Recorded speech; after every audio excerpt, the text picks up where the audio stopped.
આપના કાર્યકરો ઉપર એક સાથે એફઆઈઆર થતાં ને એક જેવી પેટર્નથી એફઆઈઆર થતાં હવે આમ આદમી પાર્ટીના નેતાઓ સરકાર ઉપર પ્રહાર કરવા લાગ્યા છે. ખાસ કરીને ગોપાલ ઇટાલિયા આની પહેલાં પણ આ મુદ્દો વિધાનસભામાં ઉઠાવી ચૂક્યા છે અને હવે ફરીથી તેઓએ આ મુદ્દે ભાજપ ઉપર અને ગુજરાત સરકાર ઉપર આકરા પ્રહારો કર્યા છે. નમસ્કાર, હું છું ચિંતામણી પુત્રનીલ પટેલ. સ્વાગત છે આપનો અમારા વિશેષ કાર્યક્રમમાં. આવો સાંભળીએ ગોપાલ ઇટાલિયાએ અડધી રાત્રે સરકાર ઉપર કેવા પ્રહારો કર્યા. વાહ ભાઈ વાહ. નમસ્કાર મિત્રો, રાતના 11:30 વાગ્યા છે અને એક મહત્વની બાબતની જાણકારી ગુજરાતભરના લોકોને આપવા માટે આ લાઈવ કર્યું છે. છેલ્લા 20 દિવસથી જબરજસ્ત એફઆઈઆર નો મારો ભાજપે ચલાવ્યો છે, કેમ કે એ લોકો હવે ડરી ગયા છે અને ચૂંટણી હારી જવાની ભયંકર બીક લાગી ગઈ છે અને કોઈ પણ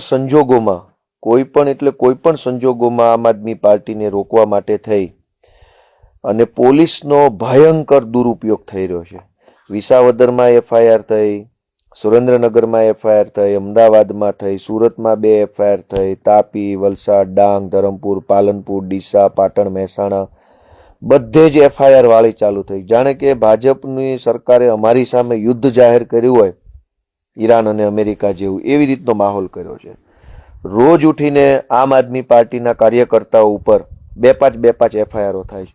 30 અને બધી જ એફઆઈઆરોમાં એક જ પેટર્નથી એફઆઈઆર થાય છે ગુજરાતના તમામ જિલ્લાઓમાં.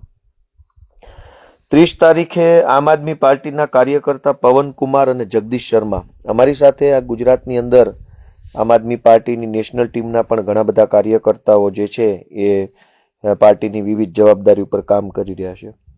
30 તારીખે એટલે કે ગઈકાલે આમ આદમી પાર્ટીના પવનકુમાર અને જગદીશ શર્મા પોતાના એક પાર્ટીના કામથી જતા હતા, તો એક વ્યક્તિ છે, ભાજપનો કાર્યકર્તા છે, એને સામેથી આવી અને સહેજ અમસ્તી સ્કૂટી અડાડી. કોઈને નુકસાન નથી થયું, કોઈને ઈજા નથી થઈ, ખાલી ટચ થઈ સ્કૂટી અને બોલાચાલી કરી, સ્કૂટી ટચ કરી અને પછી બોલાચાલી કરી અને મારવા લાગ્યો આમ આદમી પાર્ટીના કાર્યકર્તાઓને. કેમ કે આ બધા કાર્યકર્તાઓ નેશનલ ટીમમાંથી છે, ગુજરાતના નથી, બીજા રાજ્યના છે, પણ અહીંયા અત્યારે અમારી પાર્ટીમાં સોંપેલી જવાબદારી નિભાવે છે. જેમ ભૂતકાળમાં હું મહારાષ્ટ્રમાં કામ કરતો હતો 1.5 વર્ષ સુધી, એવી રીતે.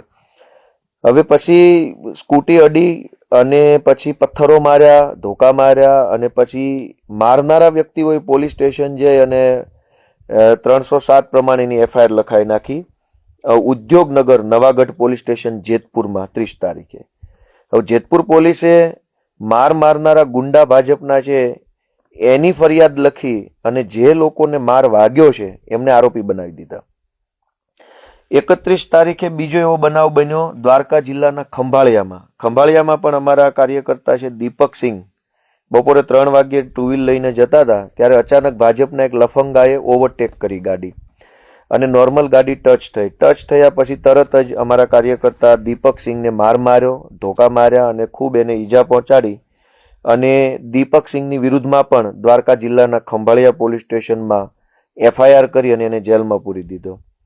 31 તારીખે Jamnagar city C division police સ્ટેશનમાં પણ આવી ઘટના બની કે એક ગાડી આવી અને અમારા કાર્યકર્તા જે છે આલોકસિંહ એની સાથે ગાડી અથડાવી અને ગાડી અથડાવીને પછી એને માર્યો એટલે તરત જ પોલીસ આવી ગઈ અને પોલીસે 307ના ગુનામાં નવીન કકરાણ, મુન્ના કુમાર, આલોકસિંહ, પુનિતરાજ અને પ્રિયવ્રત આટલા કાર્યકર્તાઓ છે અમારા, એમને જેલમાં પૂરી દીધા.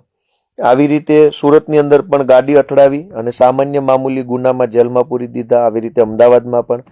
એટલે આખા ગુજરાતની અંદર એક પેટર્નથી આ ભાજપના કાયર, ડરપોક, નમાલા લોકોએ અત્યારે એફઆઈઆર યુદ્ધ ચાલુ કર્યું છે અમારી સામે.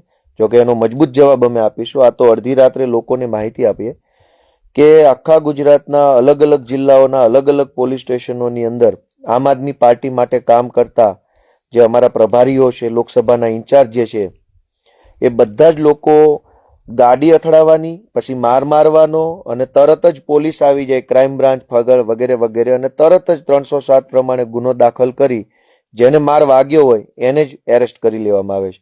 આવી હમણાં લગભગ 15 જેટલી એફઆઈઆરો થઈ, જેની ડિટેલ ડિટેલમાં વિગત આવનારા 1-2 દિવસમાં અમે પાર્ટી તરફથી જાહેર કરીશું કે આખા ગુજરાતમાં એક પેટર્નથી એફઆઈઆરો નોંધવામાં આવી રહી છે કે જેમાં પહેલા ગાડી ભટકાડવાની, પછી માર મારવાનો અને તરત પોલીસ પણ ભેગે જ આવે. ફરિયાદી ભાજપનો માણસ હોય અને આરોપી આમ આદમી પાર્ટીના અમારા અન્ય રાજ્યમાંથી આવતા કામ કરતા પ્રભારીઓ હોય છે. એટલે આ વસ્તુ એવું બતાવે છે કે ભાજપવાળાને ખૂબ ડર લાગ્યો છે અને આમ આદમી પાર્ટીને કોઈ પણ રીતે રોકવાની કોશિશ થઈ રહી છે. ગુજરાતમાં આવા પ્રકારની એફઆઈઆર વાળી કરવી, એફઆઈઆરથી ચૂંટણીઓ લડવી એ બિલકુલ વ્યાજબી વાત નથી. આની સામે આમ આદમી પાર્ટી લડવાની છે અને આવનારા દિવસોમાં જે કાંઈ પણ આવો ઘટનાક્રમ બન્યો છે એની સામે રાજકીય લેવલથી લઈ લીગલ લેવલ સુધી બધી જ જગ્યાએ લડાઈ આપવાની છે. સૌનો ખૂબ ખૂબ આભાર. ગોપાલ ઇટાલિયન વાત સાંભળીને આપને શું લાગે છે જરૂરથી અમારા કોમેન્ટ બોક્સમાં કોમેન્ટ કરજો. એ સિવાય અમારી યુટ્યુબ ચેનલ લાઈક કરો, સબસ્ક્રાઇબ કરો, બેલ આઇકન દબાવો. સાથે અમારી વેબસાઇટ છે www.gujaratplus.in, ત્યાં પણ જેમ તેમ બધું અપડેટ થઈ શકો છો. અત્યાર માટે બસ આટલું જ. નમસ્કાર.